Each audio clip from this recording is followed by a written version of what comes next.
Je souhaitais vous commenter ce choix de lecture parce que ça diffère un peu. Jusque-là, je lis essentiellement des classiques. Là, c'est tout récent, août 2025. Et puis, jusque-là, il y avait peu de féminité, faut bien l'avouer.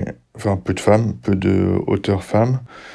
Le style m'a interpellé. C'est pas que c'est pas du déjà vu, c'est assez moderne et en tout cas contemporain et ça se retrouve ailleurs. Mais il y a ces petites différences qui font la différence. Sur la longueur, je sais pas. J'ai lu que quelques dizaines de pages de ce roman. Je sais pas si ce style est trop imposé. Trop là, trop tout simplement, et je sais pas ce que ça va faire sur la durée, je sais pas s'il dure, et voilà, mais je trouvais simplement ces premières pages avoir suffisamment d'intérêt pour être lues. Surtout, elles ont un rythme, et ça m'a semblé hyper simple à lire parce que j'ai lu ça comme du Céline, même si c'est beaucoup moins, il y a moins de liant, c'est moins fluide, c'est pas du trois petits points, c'est des phrases courtes, des points partout, c'est brisé. C'est haché, c'est plus torturé. C'est comme un surgissement de toutes ces frustrations du personnage féminin qui va partir, qui est en rupture. C'est des éclats de frustration, de saturation, comme un miroir éclaté de mots brisés au sol. Et les petits morceaux de verre composent ces phrases qui ressurgissent. Tout n'est plus que éparpillement, comme le pot d'hortensia qui vient éclater en bas du balcon. Tout ce qui ressort n'est plus que ce qu'elle ne supporte plus chez son conjoint, et ça apparaît comme c'est une écriture de... Mais ça se veut probablement comme ça, c'est une écriture de rupture, dans un moment de rupture, de trop-plein. Donc ça s'impose, ça fait pas surjouer ou quasiment un style élitiste qui veut se faire passer pour ou surfait. En fait, j'ai une amie qui m'a fait lire Constance Debray. J'ai un peu pensé à ça au début. Bon, j'ai trouvé ça très emprunté aussi voilà. Mais surtout, il n'y avait pas lieu je trouvais ça inopérant, en fait, parce que c'est comme si elle voulait affirmer qui elle était. Bon, l'ensemble du bouquin, c'était le livre s'appelait Non, N-O-M, je crois que c'est son dernier. Donc, au-delà du fond, c'est-à-dire de refuser son nom et en fait de l'utiliser pour la notoriété, il y avait une contradiction totale, et puis toutes les contradictions, c'est comme une crise d'ado pas finie de quelqu'un de 40 ans, et ça avait vraiment, enfin, j'y ai trouvé aucun intérêt, très peu intéressant, mais au-delà, par moments, le style, je trouvais qu'il y avait quelque chose, c'était très haché, rocailleux, torturé aussi, mais froid, brutal, mais inopérant, inconséquent, et surfait. Alors que, parce que je n'arrivais pas à partager avec ce personnage, cette femme, enfin, qui est du coup dans le bouquin, dans Constance Debray, partager une empathie en fait, de la souffrance avec elle. Je sens pas la souffrance, je sens quelqu'un de froid qui est capable de faire mal aussi, même si tu sens que c'est pas quelqu'un de dangereux, enfin je sais pas comment dire. Là, chez Maria Pourchet, à la fois je sens une souffrance intérieure, j'arrive à avoir un peu d'empathie parce qu'on se reconnaît dans ces moments.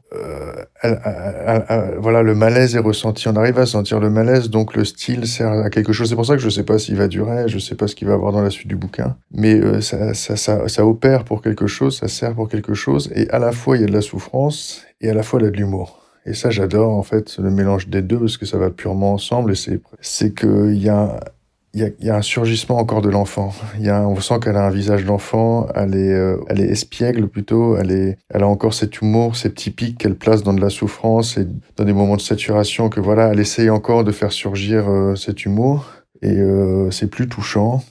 Et donc oui, ça opère parce que c'est fait pour décrire. Il n'y a plus dans ce qu'elle décrit que seul ce qui est de plus pénible chez l'autre remonte à la surface. Donc le style opère pour ça. Et voilà, voilà. Et pareil, par exemple, Virginie Despentes, j'ai essayé une fois, j'ai lu 10 lignes, la première page, je sais même plus de quel roman.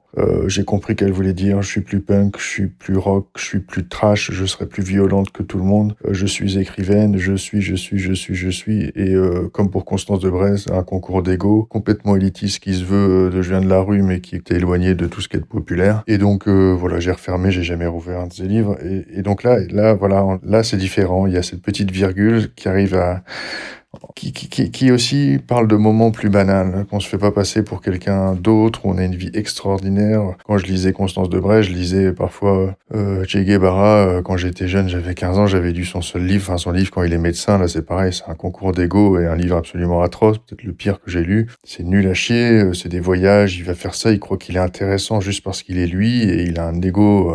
Bref, je sens ce concours d'ego et je veux prouver à la meute que je suis le chef de la meute, que je suis le chef de groupe, je sais rien, des punks, des rockers, enfin bon bref. Ça n'a que comme intérêt de présenter son CV, de dire voilà mes diplômes, voilà ce que j'ai fait dans ma vie, j'en ai fait plus que toi, bah comme une chanson de rap. En gros, ouais, moi j'ai tué plus de gars, j'ai fait plus de saloperies en prison, j'ai fait plus de... Bon, allez, salut, c'est pas intéressant. Et justement, elle a ce côté, à la fois c'est un moment pas banal dans Tressaillir parce que on se sépare pas tous les jours comme ça et c'est le moment d'abandonner une vie avec des enfants. Bon, on fait pas ça tous les jours. Et à la fois le traiter d'une façon tout est banal, routinier et ça va se casser comme ça ne se casserait pas. En fait, ça se fait de manière un peu irrémédiable ou pas. Enfin, tout et j'aime les gens qui savent traiter le banal parce qu'en fait la plupart de nous, je sais pas si on vit des vies banales, mais on a l'impression parfois d'être banal et que tout ce qu'on fait est plutôt banal. La sécurité parfois sur les 20e siècle a augmenté par rapport aux années précédentes. On vit plus vieux, on voilà, et on sait pas raconter ça, on n'ose pas, donc on raconte ou les bas-fonds, Bukowski, Céline.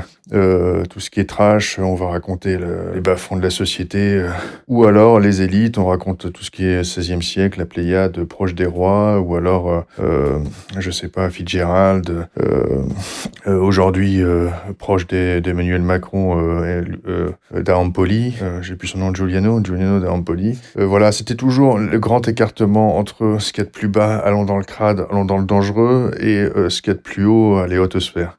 Et finalement, 80% de la population, en tout cas européenne, d'après-guerre, maintenant, bon, la classe moyenne se réduit, était laissée pour compte, c'est-à-dire que nous, on est des gens banals, et puis ce qui est intéressant, c'est ceux qui souffrent tout en bas, et puis mais non, mais 80% de la population, qui sont 80% des lecteurs, n'avaient pas place dans la littérature et dans la vie, n'étaient pas représentés, et c'est ce que Houellebecq a réussi.